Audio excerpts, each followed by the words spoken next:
How to make sticker labels with Cricut Maker. Step 1. Upload a square on the canvas.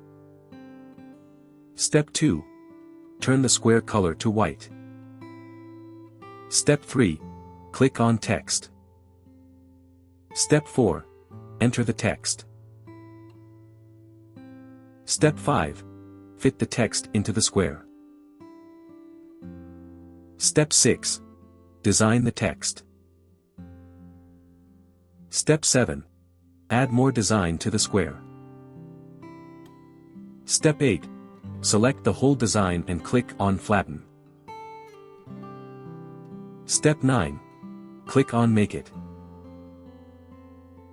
Step 10. Click on Continue. Step 11. Click on Send to Printer. Step 12. In the Print Setup pop-up, click on Print. Step 13. Receive the print. Step 14. Add the print over the cutting mat, then load the cutting mat to the machine. Note, make sure you have calibrated your machine. Step 15.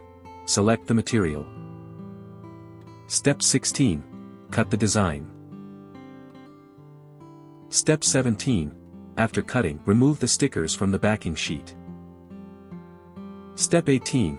Line up the stickers on the object for which you have created the sticker label.